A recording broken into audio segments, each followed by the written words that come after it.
Alam ko yung reason kaya ka nandito.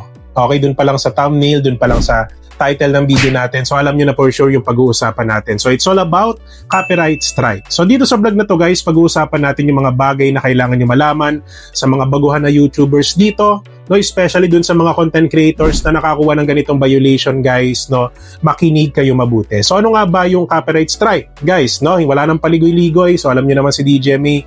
So direct to the point, straight to the point, ipapaliwanag po natin sa vlog na to. Okay? So yung copyright strike guys, isang mabigat na violation na pwede makuha ng ating mga YouTube channels sa mga videos, no? So dahil sa mga videos na ina-upload natin sa ating mga YouTube channels. Okay? And ako guys, naranasan ko na magkaroon nito, yung tinatawag natin na copyright strike isang beses. At guys, grabe yung naging trauma din sa akin nung nagkaroon ako ng ganitong violation kasi syempre kinakabahan ako dun sa standing ng aking channel na katagal-tagal kong iniingatan, tapos mawawala lang, no, kung maabot natin yung 3 copyright strike. Okay? So guys, ipapaliwanag pa natin kung ano ba yung mga unang mahalagang bagay na dapat nyo malaman sa copyright strike. So, hindi lahat ng strike ay basta-basta na lang natin pwede tanggalin. So, nakadepende po kung valid yung claim or nagkamali yung claim. And guys, ito yung mga paraan para mawala yung copyright strike natin. So, meron tayong tinatawag na automatic removal, na maghihintay po tayo ng 90 days para mawala yung mga copyright strike na meron tayo. Or yung nag-iisang strike na meron tayo.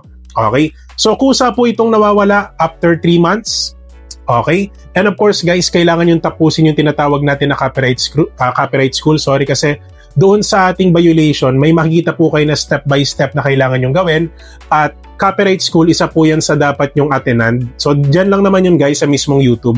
So parang magbabasa-basa lang kayo ng content tapos may mga sasagutan kayo. And guys, dapat wala kang bagong strike sa loob ng 90 days. Okay? Sa mga di nakakaalam guys, hindi porke nagkaroon na kayo ng isang strike hindi na pwedeng masundan yun. So guys, hanggat maaari, huwag nyo nang sundan ng panibagong strike. So dapat hintayin nyo na yung 90 days bago siya mawala. Or ingat-ingatan nyo yung uploads nyo doon sa inyong mga YouTube channels para hindi na masundan yung unang strike na meron ka. Okay? So yung automatic removal guys, ito yung pinaka-safe na paraan para mawala yung strike natin. So kailangan po talaga natin maghintay ng almost 90 days. Okay? So pwede nyo rin i-reach out or makipag-ugnayan kayo dun sa may-ari nung content na ginamit nyo. Okay? So pwede nyo i-email yung tao, pwede kayo mag-message sa kanya, humingi kayo ng paumanhin, explain mo yung side mo kung bakit mo nagamit yung content na meron siya. So for example, ganito guys, no? Hello, humihingi po ako ng paumanhin kung nagamit ko ang inyong content. Maaari po bang i-retract ang copyright strike? Tatanggalin ko po agad ang video. So dito kasi guys sa copyright, meron tayong tinatawag na strike retraction na kung saan pwede tayo mag-request nito doon sa mismong may-ari ng content na nagamit natin sa ating video. So once na yung may-ari ng mismong video is grinant niya yung kahilingan mo na i-retract yung video doon sa copyright is mawawala po siya agad. So hindi nyo na kailangan maghintay ng 90 days. So mostly guys is yung mga content creators naman maawain naman yung mga yan. Lalo na kung sincere yung paghingi nyo ng sorry or pasensya sa paggamit ng mga contents nila. So that's why ito guys yung pangalawa, mabisa rin to guys, no, makipag-ugnayan kayo doon sa may-ari ng mga contents na ginamit nyo. Okay? So guys, another way, so pwede kayo mag-file ng counter notification. So guys, pagdating sa counter notification, medyo mabigat ito. Kasi papasok na dito yung kasuhan. So pwede kang magkaso sa kanila, pwede mo din sila kasuhan. Okay, so babasahin natin ha. So, dapat dito guys, sa counter notification, pinaninindigan mo na ikaw talaga yung may-ari ng content. Or alam mo sa sarili mo na ikaw po talaga yung original na may-ari. Okay? And make sure na kung sakali man na hindi man sa'yo, pasok sa fair use yung contents na ginagawa mo sa channel mo. Like for example, review, commentary videos, meron din tinatawag na for education and parody. Okay, so dapat guys, siguraduhin nyo na yung mga nabanggit natin is pasok yung contents na ginagawa nyo. Kung gusto nyong ilaban yung mga videos nyo na naging reason, that's why nagkaroon kayo ng strike. So babala lang guys, no? Katulad yung sinabi natin, sa mga content creator, so warning para sa inyo, kung ilalaban nyo yung counter notification para sa mga violations nyo is legal process, no? Papaalala ko lang sa inyo guys na legal process ito. So kailangan ibigay nyo po yung totoong pangalan nyo at yung address kung saan kayo nakatira, and pwedeng mauwi sa kaso, no? Kung napatunayan nila na mali yung counter notification mo. So that's why ito guys, hindi ito madalas ginagamit ng mga content creators, lalo na kung alam naman nila na hindi naman talaga sa kanila yung video. Kasi guys, most of the time, yung mga nagkakaroon ng copyright strike, alam nila sa sarili nila na hindi naman talaga sa kanila yung ginamit nilang material. Okay? So guys, punta kayo sa kung sakali man nabalak nyo mag-counter notification, so pwede kayo pumunta sa mismong YouTube Studio. So guys, dapat naka-desktop side. Okay? So hindi dun sa app na galing sa phone, so dapat dun kayo mismo sa desktop site, no? Mag-open kayo sa laptop nyo or sa desktop nyo, no? So YouTube Studio, copyright, and then submit counter notification. Okay? And guys, ito naman, no, dun sa mga kaibigan naman natin na nakakuha ng copyright claims, and kung sakali man na ang nakuha mo lang ay content ID claim, so dagdag kaalaman, no, dun sa mga kaibigan natin, at hindi naman strike yung nakuha mo. So pwede mong i-trim yung part ng video, pwede mo din i-mute yung music, pwede mong palitan ng music. So guys, ilalagay natin dito yung video ko na kung saan tinuro ko dyan kung pwede kayo kung paano kayo pwede mag-alis ng copyright claim. So ayan guys, ito yung video na yan, so pwede nyo panoorin ito. So naka-upload po yan sa ating YouTube channel mismo. Okay? And guys, lagi nyong tatandaan na hindi po natatanggal basta-basta ang strike. Okay, pero yung copyright claim guys, mabilis lang yan matanggal. So sobrang magkaiba po yan, copyright strike at copyright claim. Okay? So guys, ito yung mga hindi nakakatanggal ng strike. So dun sa mga baguhan na content creators na nagtatanong sa atin. So una, pag nag-delete ka ng video, hindi yan basta-basta matatanggal. Okay? Kasi madami din mga baguhan na nagkaroon ng strike and eventually nagtataka sila na DJ, dinilit ko naman na yung video na dahilan, that's why nagka-strike kami. Bakit hindi pa rin nawawala? So guys, hindi po yan agad-agad nawawala kahit mag-delete kayo ng video. So much better is panoodin niyo yung video na to sa simula. So sinabi ko yung mga reasons. So that's why yung mga copyright strike natin is nag-i-stay talaga sa ating channel. So pangalawa, yung re-upload ng video guys, hindi po yan nakakatanggal ng copyright strike din. Sub for sub or appeal na walang basehan, no? So hindi po yan nakakatanggal ng copyright strike. Okay? So, ano ba yung mga pwede mangyari sa channel natin kung magkaroon tayo ng 3 na copyright strike? So una, permanenteng natatanggal yung ating mga YouTube channels.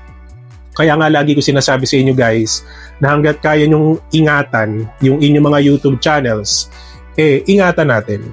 Okay, kasi yung YouTube channels natin na yan, pagka nagustuhan natin, yung pagiging isang content creator, sobrang sakit na mawala ng YouTube channel.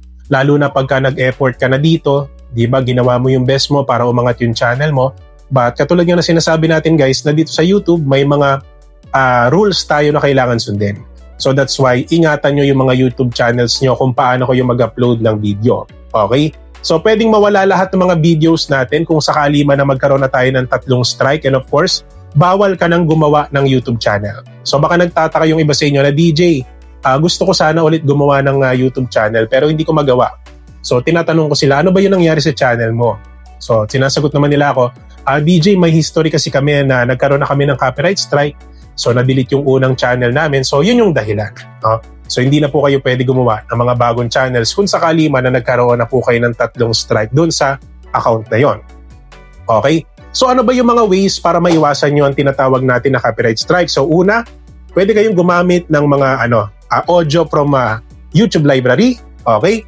So pwede rin kayong gumamit ng mga music na royalty free. So let's just say yung mga copyrighted free music. Okay, kasi ito lang naman yung nagiging reason, so that's why nagiging mabigat yung nakukuha natin na violation dito, no? Yung hindi tamang paggamit ng mga materials na hindi naman talaga sa atin, or hindi kayo humihingi ng, let's just say, hindi kayo nagbibigay ng credits or permiso dun sa may-ari ng material na ginamit nyo.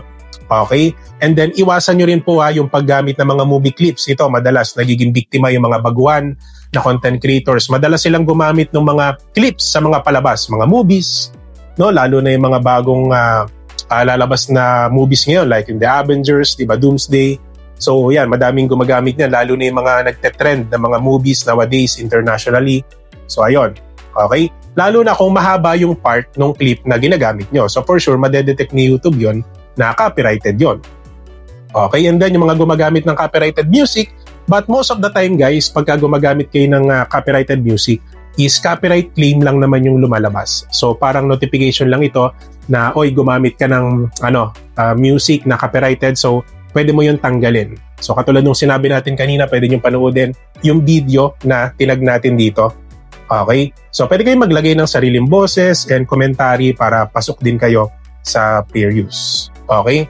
And yun lang naman guys, yung buod, yun lang naman yung summary na masasabi ko about sa copyright strike. Alam ko guys na sobrang hirap din talaga gumawa ng content dito sa YouTube. But ang gusto kasi ni YouTube maging patas po sa lahat.